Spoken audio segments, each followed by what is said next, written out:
Hi, my name is Ariaa, and this is Ariaaisms, Spiritual Food for the Soul. Today I'd like to ask you a question. How do you feel about yourself? That's right. When you look in the mirror every day, when you go to bed at night, are you pleased with what you see and the things you've put into the world, the things you've said and done? Are you critical, or more critical than you should be? You know, constructive criticism is a great way to help us grow and evolve. But are the messages in your head kind to yourself, or are you running yourself into the ground every day? You know, in the 19 years that I've been a professional intuitive, spiritual life strategist, and personal trainer for the divine, I've seen more clients over the years come to me with a plethora of problems.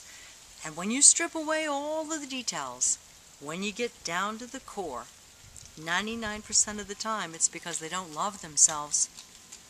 Did you know that when you don't love yourself, you're basically spitting in the face of Creator? And I don't mean the God that everybody thinks of as a man judging you. That's not the God that I love and serve. It's an energy of love, so concentrated, so beyond your own quantum physics, so intrinsic that it is greater than any, and it creates both heaven and form. Love so amassed, unlike any love you've ever known, that it permeates everything and sparks life into this world. Well, you're saying to that Creator, you screwed up. In creating me, you screwed up. And that's impossible.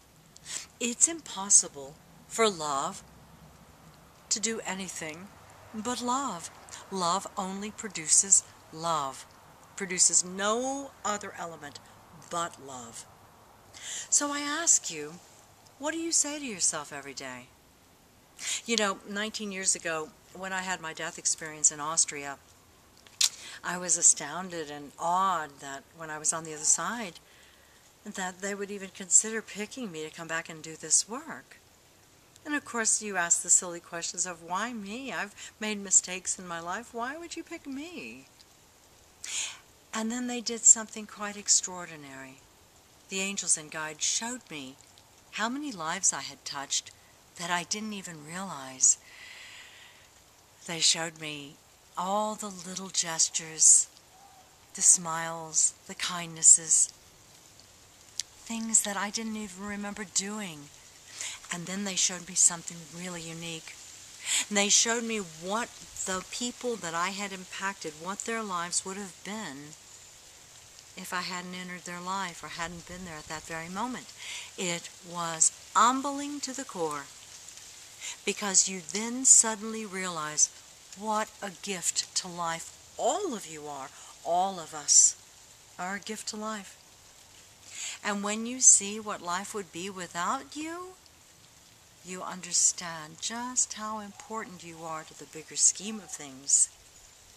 That if you don't love you, you're missing a grand opportunity to be even more effective down here. Because everything you do leaves an imprint. Even all of that negative energy you're rolling around in your head every day, that leaves a negative imprint. Why don't you use your heart and soul to love yourself, and thus imprint the world and impact the world in a positive way?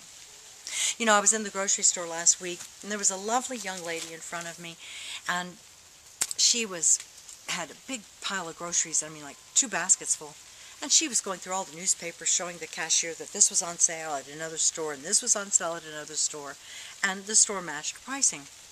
And I thought, my goodness, so I engaged her and started talking to her. I said, wow, you're really good at this. What compelled you? You're such a young lady. And she said, well, she was raised with a mom that was a single parent and had 10 kids. And it was her job to save money every week and to do the food shopping. So she had learned how to do the food shopping very effectively. And I thought, that's amazing. And I said, I'm curious to know how much you save here. She saved over $200 on her grocery bill. And as she turned to me to talk even more to me, she was wearing a t-shirt. And it said, F you. I reacted and said, holy cow, why would you wear a shirt that has that statement on it? You seem like such a lovely young girl. Why would you lead with that? And she started making excuses how, so her girlfriend had been hit in her car, a minor collision, no injuries, but that the girlfriend was really angry because the driver had been drinking. And so she had these t-shirts made, the FU t-shirts made for her and her girlfriend as some sort of a statement, to make some sort of a statement to the world. And I said, well, don't you understand that you're leading with that, and that it speaks volumes as to how much self-respect or how little self-respect and self-love you have, that you would lead with that statement, that contentious, hateful statement? And I said, do you not also understand that by saying that to the world will say it back to you in some form or another? And she stopped for a minute. And she said, no, I didn't think about that. It's just the way we felt. And I said, well, you might consider it. And as she walked away, I couldn't help but think how sad it was that she didn't get the basic concept. That how you enter this world every day, when you wake up, if you go out ungroomed, if you go out with your hair a mess and your pajama bottoms, as I see so many of these kids doing today, or you go out with an attitude that's you're slouching and you've got a face that could assault, that's what you're leading with. You're speaking volumes as to how you feel about you. If you go out, I don't care what you look like, I don't care if you're fat, if you're skinny, if you're polka dotted, when you go out with a smile and love in your heart, you set the day in motion in a positive way. You know, one of the reasons I emphasize meditation in my work is because that's exactly what happens. When you get centered and get grounded in the high light, and you fill your body up with love and light every day, I tell my clients, you wouldn't take your car out without gasoline in it. Why do you take your body into this chaotic world without a big dose of Holy Spirit, love, light, peace, calm, clarity, joy? Why wouldn't you get centered in the morning so you can put your best foot forward and lead with a loving attitude and an open heart? Well, again, it goes back to you and how much you spend caring about you. And I'm not talking about selfishness and being narcissistic. I'm talking about just how you perceive you. And at the core of your being, you are love. There is no separation between you and Creator. You are love. Lead with love. An Ariaa quote says, right now you can love each other. Please do. Right now you can love yourself. Please do.